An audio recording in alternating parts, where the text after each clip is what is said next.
जी बिस्मिल्लाहिर्रहमानिर्रहीम अस्सलाम वालेकुम। जी नाज़रीन तुसां दे पे झोंक टीवी वसेब दी आवाज़ और मैं तो अपना मेज़बान रिजवान हुसैन। नाज़रीन प्रोग्राम वसेब दे रंग गिन के हाजिर थियां और वसेब दे रंग दे विच अज जनाब किला मरोड़ तो आई हुई शख्सियात साडा मौजूद हैं। सब तो पहले तो असां आपको वेलकम आखसूं, सत बिस्मिल्लाह जी आया को सजना विन अखी ठहरन। चौधरी तारक साहब मेरा मौजूद हैं, मैं आप दा शुक्रगुजार हाँ। जफर भाई मेरा मौजूद हैं, मैं आप दा शुक्रगुजार हाँ।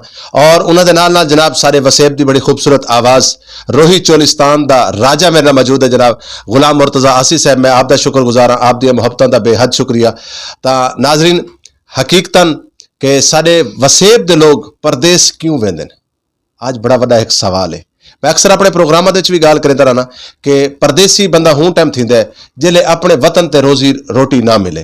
तां चौधरी साहब माशाअल्लाह जगह तो चंगी जिथा वेंदे पैन, लेकिन मजबूरी ये है कि बंदा उथा वंजे सिर्फ हज और उमरे वास्ते, लेकिन रोजी के सिलसिले जब बंदा वेंदा तां यकीनन कुछ मसाइल होंदे, कुछ मामलात होंदे।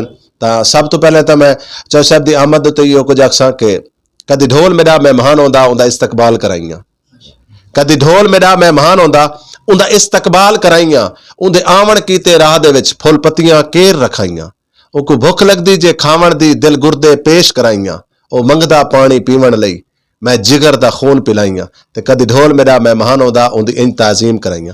तो जफर भाई असा तो वेलकम आते हैं, सत बिस्मिल्लाह जी आया को माशाल्लाह झोंक टीवी के स्टूडियो च बैठे हुए।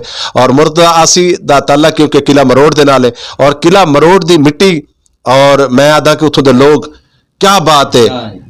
बस हालात कुछ ऐसे हैं क्योंकि सारे वसेब दे नाल सारे खिते दे नाल हर दौर दे विच जुल्म कीता गया है। अज मैं यकीन मनो मैं मरोट वाली साइड ते गया, मैं चोलिस्तान का विजिट किया तो सारिया जमीन जड़ियां हैं टुकड़े तकसीम थींदियां वेंदियां पईयां। जिहड़े तुहाडे जे लोग उत्थों दे रहण वाले लोग हैं उन्हां को मैं बड़े अफसोस दे नाल आखना पैंदा पिए कि साकू तो मेरे को लगता है कि एक बार उत्थां कबर की जगह ही कहना मिल सी कि तुहाडी धरती तुसां वसाई तुसां आबाद की। तां नाज़रीन ये गल्लां बड़ियां लंबियां चौड़ियां, लेकिन असा क्योंकि इन्हां दा शुक्रिया अदा करना है और इन्हां दे नाल गलबात भी करे सो इन्हां कोल जान सो कि आज झोंक टीवी दे स्टूडियो च इन्हां को आके कैसा लगता पिए। जी जफर भाई क्या आखसो, कैसा महसूस करेंदे पे? माशाल्लाह असां ते दिल दियां था गहराइयां तो जनाब उन्हां दा शुक्रगुजार हैं। जनाब उन्होंने साकू मौका दिता, जनाब सद्या, बड़ी खिदमत की, ताबेदारी की, लेकिन आन ते बहुत खुशी महसूस की है। जनाब उन्होंने रजवान साहब नाल मुलाकात हुई, झोंक टीवी का असां ता दिल तो शुक्रगुजार हैं जिन्होंने साकू मौका दिता आवन का, जनाब उन्होंने खिदमत का, ते इंदे तो वड्डी खुशी नहीं थी सकती।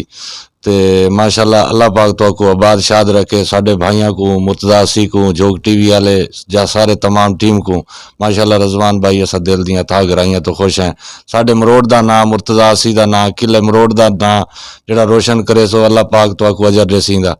ते बाकी जेड़ा नसीब की गल है अल्लाह साईं इन्हां को सुख देवे, साडी दुआ है। जी बहुत शुक्रिया, बहुत मेहरबानी जफर भाई, तुसा साडे सिर दा ताज हो, साडा सेहरा हो, क्योंकि झोंक टीवी है ही तुहाडे जे लोगां दा। तां असां तारक भाई वाले पासे वेसो। तारक भाई सब तो पहले तो तुहानू मुबारकबाद दी कि तुसा ओ पाक सर जमीन ते वेंदे पैवे और उस तो बाद तुहाडे विछोड़े दा भी साकू गम है कि तुसा साकू छोड़े वेंदे वे। अल्लाह करे सी कि अल्लाह ताला तुहानू जिंदगी देवे, तंदुरुस्ती देवे और खैर खैरियत दे नाल वतन वापसी आओ। और यकीन मनो अच्छा झोंक टीवी को अक्सर परदेसी दोस्त मेरे जड़े दे ना तो वो बड़े कमेंट्स करेंदे और बड़े प्यारियां प्यारियां गाली करेंदे। रिजवान भाई वाहिद चैनल है झोंक टीवी जेड़ा साकू साडे रोही चोलिस्तान दी सैर करवेंदा है, जेड़ा साकू बहावलपुर, मुल्तान, डीजी खान, डेरा इस्माइल खान ये सारे इलाके दिखेंदा है। तां कैसा लगदा पिया आज झोंक टीवी दे स्टूडियो च आके? जी रिजवान साहब बड़ी खुशी हुई तुहाडे नाल मिल के। ते जदां असीं आ रहे सी गड्डी च ते बस झोंक टीवी बड़ा सुनिया सी, बड़ा वेखदे रहे परदेस च बह के।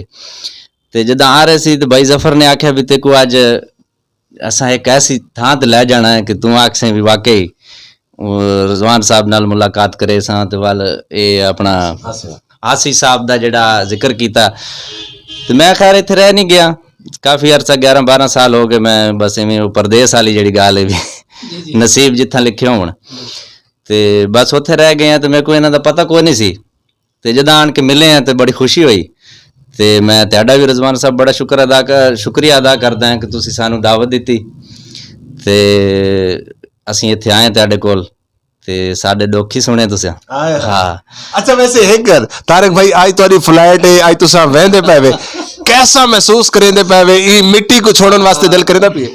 जी बिल्कुल रिजवान साहब गल है कि बस अज इवें है कि बस अगे भी असां जाते रहे हैं, ठीक है, हर साल आना जाना साडा लगा रहिंदा है, लेकिन जेड़ा अज असीं वेंदे पे ना, अज असीं अपनी दिल दी दस के वेंदे पे ताको, ठीक है। ते अज साकू इवें लग्या कि साकू किसी ने पूछया जावन लग्या, ठीक है, भी कित्थे वेंदे पे हो। क्या बात है, क्या बात ठीक है। ते तुम्हारी नजर में क्योंकि मेरे को बड़ा खूबसूरत जे शेर है कि मजबूरियां चाह निखड़ेंदियां हैं वस नाल निखड़दा कोई नहीं, मजबूरियां चाह निखड़ेंदियां हैं वस नाल निखड़दा कोई नहीं, गुलाम फरीदा सब गल्लां सच्चियां हैं दे ईद दे लड़दा कोई नहीं, लेकिन सारियां दुआवां तुहाडे नाल हैं। मकसद है कि सर जमीन जेले बंदा अपनी छुड़ेंदा आदे वतन कश्मीर भी होवे, वतन वतन ही होता है। बिल्कुल, बहुत बंदे नूं एहसास होंदा है। देखो जदों आप सुनदे हैं ना बस परदेस परदेस, ठीक है, जल्ले बंदा वेंदा है ना, ठीक है, पता उदों लगदा है कि परदेस की चीज़ है, ठीक है। साडा असां मजबूरी बन गई साडी, ठीक है, परदेस कोई शौक नाल नहीं वेंदा, साडे मुल्क दे हालात, साडा वसेब, साडा मजबूरियां, अगर ये चीज़ां साडे इत्थे मुल्क दे विच होवण है, हर चीज़ है, ठीक है, साडे लोगां दे विच तारिक भाई शादी होई हुई है? जेड़ी गल, हाँ शादी हुई अल्हम्दुलिल्लाह, बेटी एक, साडी उस भतीजी नू या साडी उस भाभी नू यानी तुसां अलविदा करके वेंदे वे तां क्या कैफियत है? बड़ी वो अजीब कैफियत होंदी जी, बड़ा मुश्किल हो जांदा बंदे नू जाना। ते खैर अल्लाह ताला सब नू, सारे परदेसियां नाल ये हाल होंदा, ठीक है, अल्लाह सब नू अपनी हिफ्ज़ो मान च रखे। ते बस दुख ते होंदा, बंदा किसी दा दिल नहीं करदा अपना घर छोड़न किते, लेकिन गल वो आ जाती भी मजबूरियां, साडे मुल्क के हालात इवें दे, साडे जेड़े बस निज़ाम इवें दा बन गया मुल्क दा, मजबूरी हो जाती, अपने मुल्क दे विच कारोबार सैट करना बहुत मुश्किल हो जाता बंदा, इस करके बस दूसरे मुल्क जाता भी चलो अपना कोई रोजी रोटी कोई सिस्टम, कोई पिछले जेड़े अपने अजीज माँ प्यो भैणा भरा बाल बच्चे वो अच्छी जिंदगी गुजार सकन, इस करके बस परदेस कटना पैंदा है। लेकिन तारिक भाई असा तो परेशान नहीं करना, तुहाडे चेहरे ते मायूसी छा गई है, असा तो खुश खुश भेजेसो और तुहाडी वापसी दी उम्मीद भी रखेसो कि तुसा खैरियत नाल अपने वतन ते आओ। ते तुहाडे नामे एक डोड़ा करे सा ते वाला सा आखिर दे विच मुर्तजा आसी कोलो परदेसियां दे विछोड़े दा गीत सुनसो, ते तुहाडे नामे डोड़ा करे सा कि हाय हाय हाय हाय मेरे दिल विच दर्द सराइकी दा, मेरे दिल विच दर्द सराइकी दा, क्योंकि सारी धरती सराइकी है और इस सराइकी धरती को एजाज है कि ये औसिया इकराम दी धरती है, औलिया इकराम दी धरती है। इन धरती ने हर दौर दे विच मुहब्बत दा बीज बोया और मुहब्बत दी ही वंडारा कीता है। इन धरती ते बोले वजन वाली तमाम जबाना सारियां, सराइकी पंजाबी पख्तून बलोच जितने भी दोस्त सारी जबाना बोलन वो सारियां दी सारियां कि मेरे दिल विच दर्द सराइकी दा, मेरी हर ताबीर सराइकी दी, मेरे दिल विच दर्द सराइकी दा, मेरी हर ताबीर सराइकी दी, मैं पुत्र ते वीर सराइकी दा, मेरे सिर ते मां दा कर्जा है क्यों जो मैं पीता है खीर सराइकी दा। मुर्तजा आसी साहब आखिर ते अपने परदेसी भिरावां को केड़ा कलाम सुनवांदे पैणे?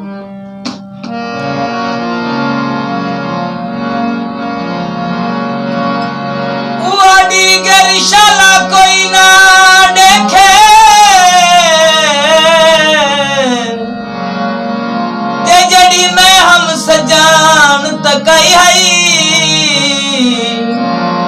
अखी दे दिया ना चाकड़ कीती उन्हा तोड़ दी कसम उठाई हई की ते कुआप डसा छड़ा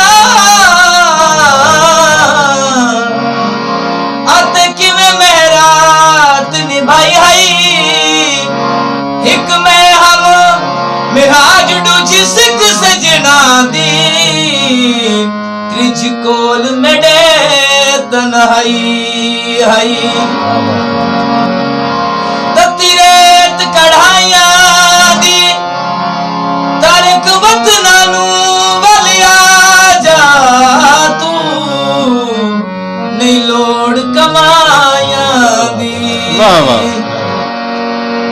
इस तुडाडा दुख ना कोई, इस तुडाडा दुख ना कोई, प्यार ना बिछड़े किसे दा यार ना बिछड़े, किसे दा यार ना बिछड़े, नागन वांगू डंग दिया राता पतझड़ लग दिया ने बरसाता।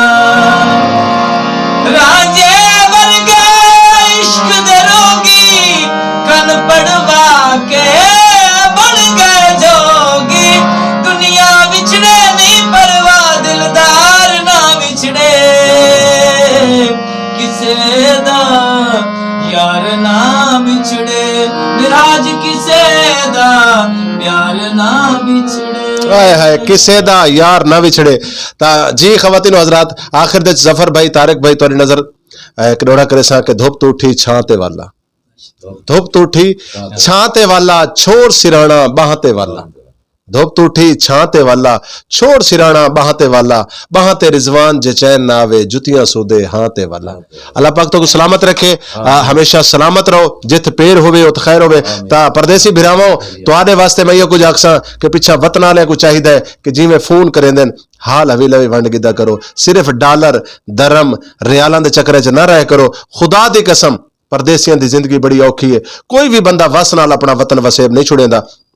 तो आखिर दे विच शाकिर सुजाबादी दा ए शेर मेरे को जाती तौर पर बड़ा पसंद है। मैं अपने हर प्रोग्राम का एंड इंदे तक रहना होना कि तू मेहनत कर मेहनत दा सिला जाने खुदा जाने, तू मेहनत कर मेहनत दा सिरा जाने खुदा जाने, तू डीवा बाल के रखचा हवा जाने खुदा जाने।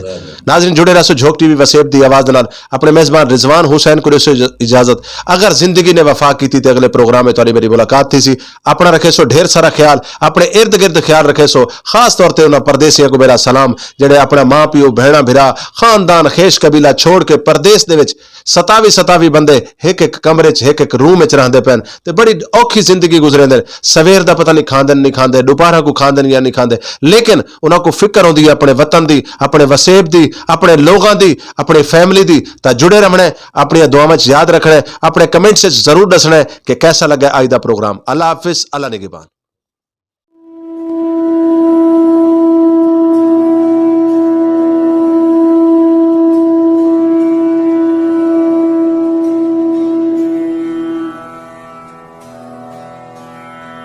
Mm-hmm.